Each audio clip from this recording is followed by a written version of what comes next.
बिस्मिल्लाहिर्रहमानिर्रहीम। अल्लाह ताला के पाक नाम से शुरू जो बड़ा मेहरबान नहायत रहम करने वाला है।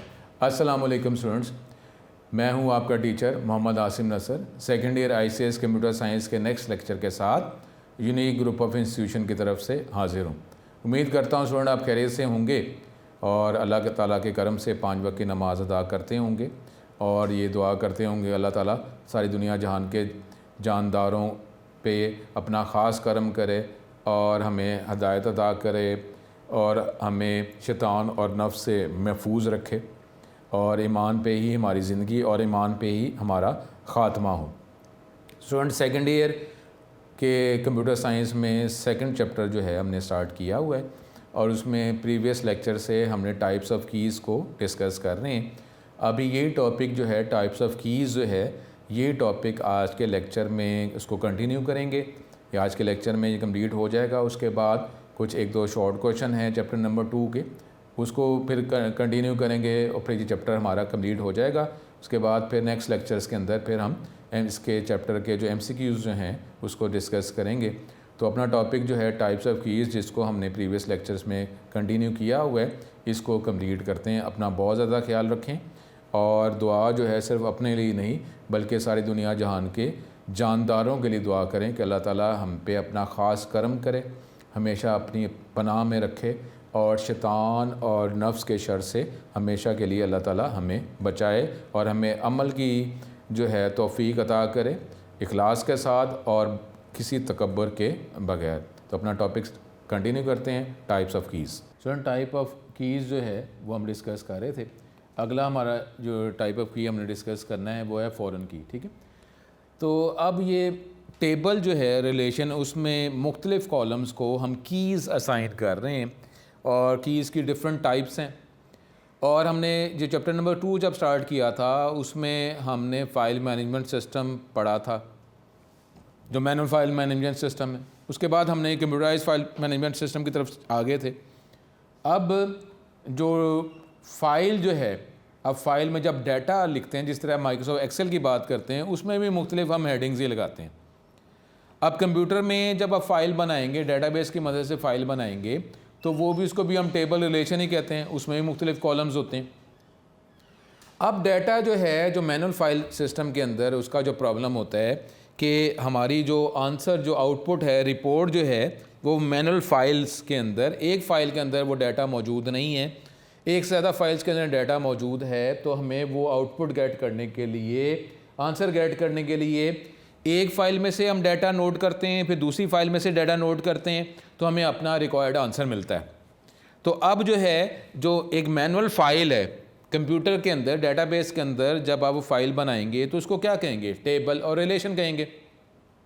जैसे एक स्टूडेंट की एक मैनुअल फ़ाइल है, फिर आप जब टेबल जो डेटाबेस के अंदर बनाएंगे उसको हम क्या कहेंगे, रिलेशन को स्टूडेंट टेबल, स्टूडेंट का रिलेशन, फिर टीचर का रिलेशन, फिर उसका टेबल। ये अलग अलग हमने एक फ़ाइल बना दी है, टेबल या रिलेशन बना दी है। अब जो है मैनुअल फाइल सिस्टम का मसला क्या होता है कि अगर डाटा एक फ़ाइल में मौजूद नहीं है तो एक फ़ाइल को पिक करते हैं, उसके पेज टर्न आउट करते हैं, अपना रिक्वायर्ड डाटा नोट डाउन करते हैं, फिर दूसरी फ़ाइल ओपन करते हैं पेपर फाइल, उसमें से डाटा रिक्वायर्ड नोट डाउन करते हैं और एक रिपोर्ट हमारी आउटपुट बनती है। अब अगर कंप्यूटर का इस्तेमाल करते हैं डिफरेंट फाइल्स आप बना रहे हैं तो वहाँ पे हमने पेपर फाइल को ओपन किया और पेपर टर्न अप किए, आप टर्न आउट करते जा रहे हैं। तो अब इस तरीके से कंप्यूटर में जब फाइल बनाएंगे फ़ाइल को ओपन किया तो आपने स्क्रॉल किया तो बात तो वही आ गई कि आप मुख्तलिफ़ फ़ाइल्स को आप ओपन करते जा रहे हैं।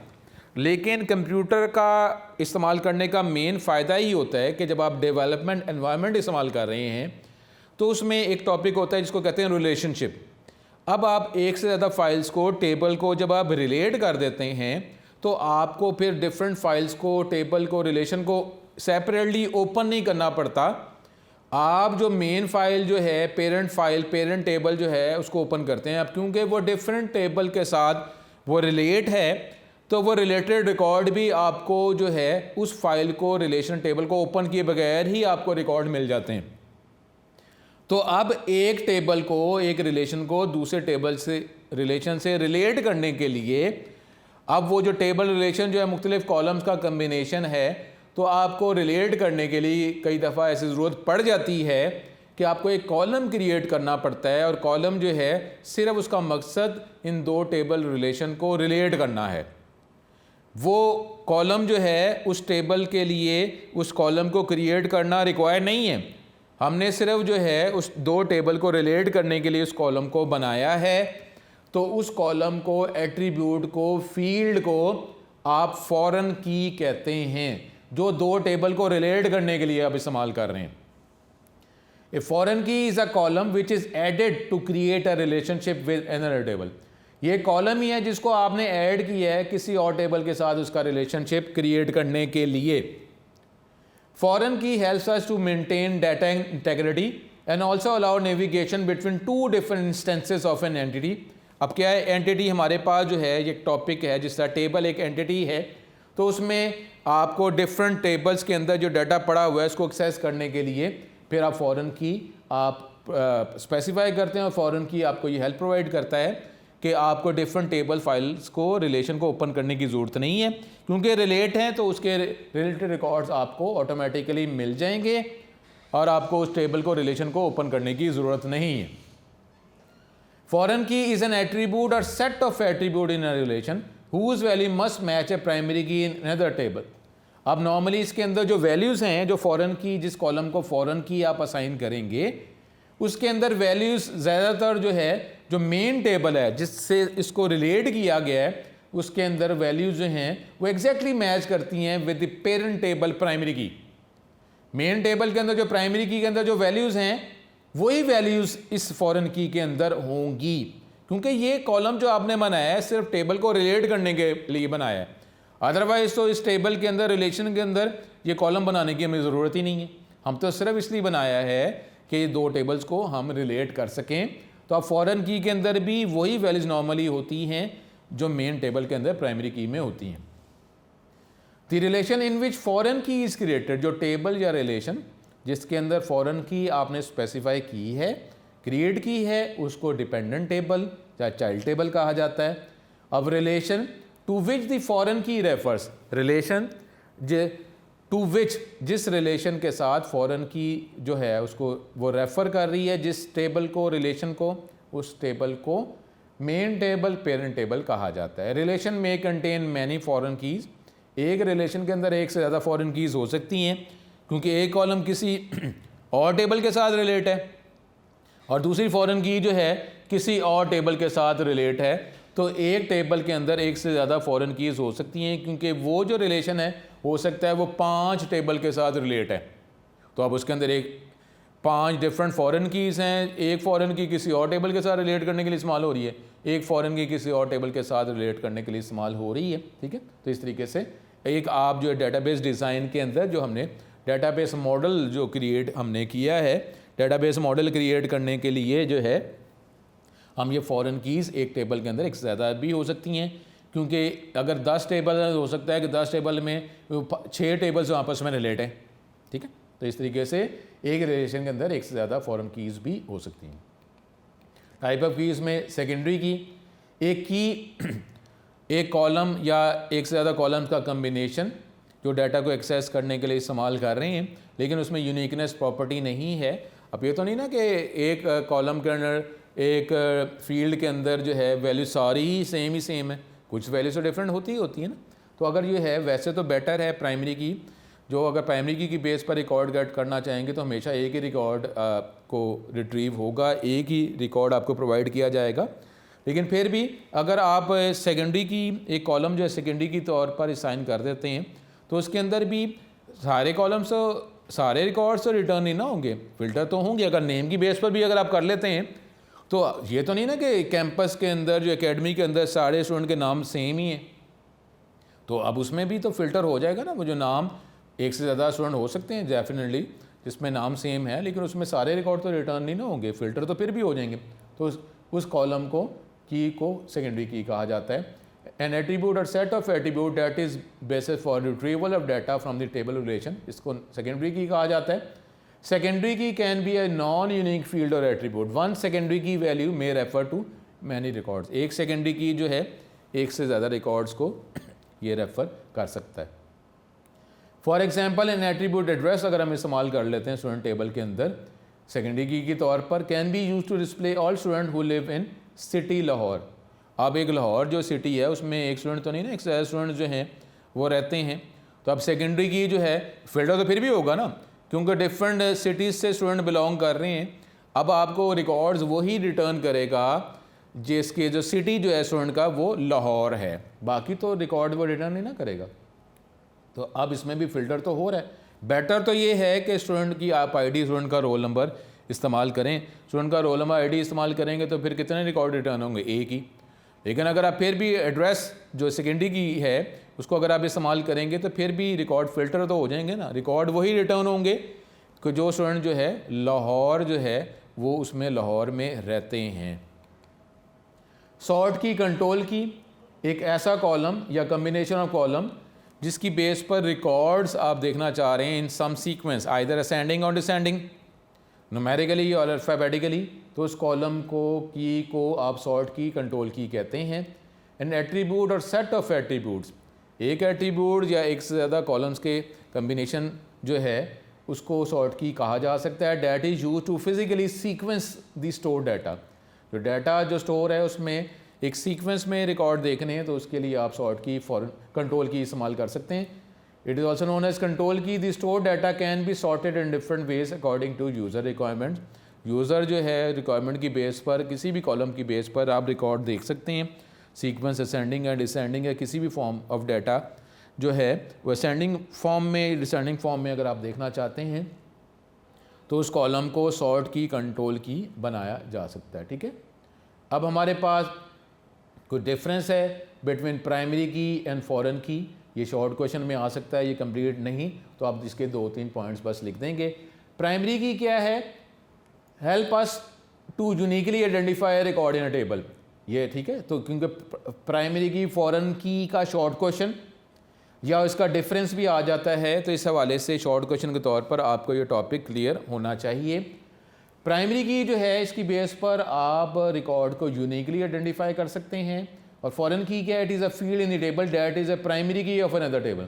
ये वो फील्ड है, कॉलम है टेबल का जो किसी और टेबल का प्राइमरी की है। ठीक है, यानी किसी और टेबल में जो प्राइमरी की है वो इस टेबल की वो जो कॉलम है उसको फॉरेन की कहा जाएगा। अब वो जो कॉलम है इस टेबल में फॉरेन की है, दूसरे टेबल के हवाले से बात करेंगे तो फॉरेन की है, लेकिन कोई और टेबल है जिसमें प्राइमरी की एग्जैक्टली सेम है। Primary key never accept null values, primary key के अंदर जो है वो खाली इसको छोड़ा नहीं जा सकता है, इसमें लाजमी आपने डाटा प्रोवाइड करना है। हमने प्राइमरी की जो प्रॉपर्टीज़ देखी थी उसमें हमने ये बात की थी कि लाजमी आप वो कॉलम स्पेसिफाई करेंगे एज ए प्राइमरी की जिसका डाटा आपने लाजमी स्पेसिफाई करना है, आप उसको ब्लैंक नहीं छोड़ सकते, तो प्राइमरी की है। और फॉरेन की में एक्सेप्ट मल्टीपल नल वैल्यूज, लेकिन फॉरेन की जो है इसके अंदर नल वैल्यूज इसको ब्लैंक छोड़ा जा सकता है।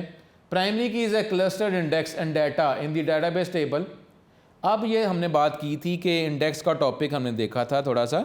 इंडेक्स जो है, जो रिकॉर्ड को जिस तरह बुक के अंदर इंडेक्स होता है तो वो इंडेक्स के आगे पेज नंबर लिखा होता है, अपने टॉपिक तक हम जल्दी पहुंच जाते हैं। तो इसी तरीके से प्राइमरी की जो है उसको इंडेक्सिंग के लिए यूज़ किया जाता है और उससे रिकॉर्ड जल्दी जो है वो रिट्रीव करके आपको दिखाए जाते हैं। Is a cluster index and data in the database management system table are physically organise in the sequence of cluster index. Index के तौर पर इस प्राइमरी की को इस्तेमाल किया जाएगा। इंडेक्सिंग ऑटोमेटिकली प्राइमरी की बेस पर कर दी जाती है। फॉरेन की can not automatically create an index, foreign की जो है ऑटोमेटिकली इस पर इंडेक्सिंग नहीं की जाती। डेफिनेटली आप इसको मैनुअली इस पर इंडेक्स आप कर सकते हैं, लेकिन जो प्राइमरी की बनाते हैं इस पर ऑटोमेटिकली इंडेक्सिंग भी कर दी जाती है, क्योंकि नॉर्मली प्राइमरी की वैल्यूज़ डिफरेंट हैं और इसकी बेस पर हमने नॉर्मली रिकॉर्ड गेट करने होते हैं। और जो यूज़र जो है उसको रिक्वायर क्या होता है कि फास्ट रिस्पॉन्स वो रिक्वायर कर रहा होता है, क्योंकि आपको पता है कि जो अब सॉफ्टवेयर्स काफ़ी बड़े होंगे, यूनिक का सॉफ्टवेयर जो है वो काफ़ी बड़ा सॉफ्टवेयर है, क्योंकि एक से ज़्यादा कैंपसेस हैं। तो अब डाटा जो है कहीं पर भी अगर सर्वर्स हैं, एक से ज़्यादा सर्वर्स हैं, एक सर्वर है या एक से ज़्यादा सर्वर्स हैं, उसमें डाटा स्टोर किया गया है, तो अब उसमें हमें रिक्वायर क्या है कि डाटा जो है वो हम स्पीडीली एक्सेस कर सकें। तो इसलिए यूज़र क्या डिमांड करता है? Fast response. तो जब प्राइमरी की जो है तो किसी भी कॉलम को जब प्राइमरी की आप उसको असाइन कर देते हैं, उस पर इंडेक्सिंग भी ऑटोमेटिकली क्रिएट कर दी जाती है। उसका फ़ायदा क्या होता है कि fast retrieval. You can have the single primary key in a table, ठीक है। और क्या है, वही हमने बात की है कि एक टेबल में प्राइमरी की एक ही होती है, लेकिन एक टेबल में एक से ज़्यादा फॉरेन कीज़ हो सकती हैं, ठीक है। ठीक है, तो ये बात जो है ये शॉर्ट क्वेश्चन के तौर पर आप इसको कर सकते हैं। आगे हमारे पास टॉपिक जो है, अब ये टेक्स्ट बुक के हवाले से आखिर में हमारे पास एक दो टॉपिक रह गए हैं, उसको अब हम देखते हैं। शॉर्ट क्वेश्चन के तौर पर है, वो है यूज़र, ठीक है। ये शॉर्ट क्वेश्चन के तौर पर हमने इसको देखना है। यूज़र, जब आपको सिस्टम बन जाता है, तो जब सिस्टम बन जाता है तो पर्सन्स वही सिस्टम को, सॉफ्टवेयर को यूज़ करते हैं ना, चाहे वो उसके राइट्स कम हैं ज़्यादा हैं, लेकिन वो सॉफ्टवेयर को तो यूज़र ने चलाना होता है, पर्सन ने चलाना होता है, उसको यूज़र कहा जाता है। रिक्वायरमेंट डिफरेंट है कि वो सॉफ्टवेयर को किस मकसद के लिए इस्तेमाल कर रहा है, डाटा रिट्रीव करने के लिए, डाटा को मैनेज करने के लिए इस्तेमाल कर रहा है। एडमिनिस्ट्रेटर है, जिस तरीके से फ़ीस जमा करवाते हैं तो ऑफिस पर्सनस हैं, फिर क्लास इंचार्जेस हैं, टीचर्स हैं, प्रिंसिपल्स हैं, वाइस प्रिंसिपल्स हैं। वो हर कोई सॉफ्टवेयर को यूज़ कर रहा है अकॉर्डिंग टू दी प्रिविलेजेस और राइट्स जो उसको असाइन किए गए हैं।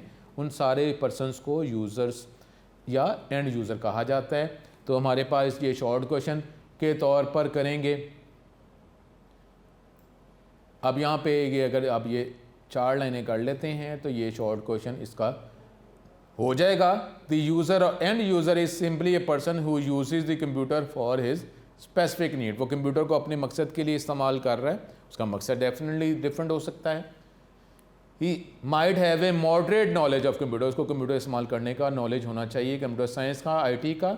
And his need to use the computers may be entertainment, education और प्रोफेशनल टास्क, ठीक है। अब आगे अगर वैसे लाइन कर लें, he does not need to know the in depth knowledge of the computer system. वो कंप्यूटर प्रोफेशनल रिक्वायर्ड नहीं है कि कंप्यूटर प्रोफेशनल्स है, उसको प्रोग्रामिंग आती है, डाटाबेस मैनेजमेंट आती है, डाटाबेस के जो टेक्निकल टर्म्स हैं वो उसको आती हैं, कैसे उसको मैनेज किया जाएगा, वो रिक्वायर्ड नहीं है। वो कंप्यूटर टेक्निकली कंप्यूटर प्रोफेशनल नहीं है, वो कंप्यूटर इस्तेमाल कर सकता है कि कैसे इस कंप्यूटर का इस्तेमाल किया जाता है, और मैंने कंप्यूटर की कौन सी कमांड मैंने कैसे प्रोवाइड करनी जिससे मुझे डाटा मिल जाएगा, इतना बस नॉलेज उसके पास होना चाहिए, तो उसको यूज़र कहा जाता है। He should be aware of the installed software, बस जो सॉफ्टवेयर जो है जो इंस्टॉल हुआ है उसको कैसे चलाया जाता है, इसके पास इतना नॉलेज होना चाहिए। तो फर्स्ट 4 लाइन्स हमारे लिए काफ़ी है, ठीक है। उसके बाद जो है अगला टॉपिक शॉर्ट क्वेश्चन के तौर पर हमारे पास जो है वो है डाटा एडमिनिस्ट्रेटर, ठीक है, डाटा एडमिनिस्ट्रेटर। अब इसके लिए भी हमारे पास ये हम जो शॉर्ट क्वेश्चन कर लेंगे, ये शॉर्ट क्वेश्चन के तौर पर है।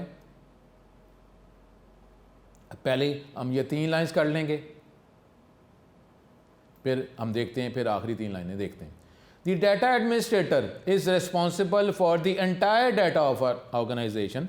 जो ऑर्गेनाइजेशन है उसमें किसी भी किस्म का डाटा, किसी भी किस्म का सॉफ्टवेयर यूज़ किया जा रहा है, डाटा यूज़ किया जा रहा है, डाटा की कोई भी टाइप है, तो उसका इंचार्ज जो है उसको डाटा एडमिनिस्ट्रेटर कहा जाता है। He normally develops the overall functional requirements for the databases being used in the office.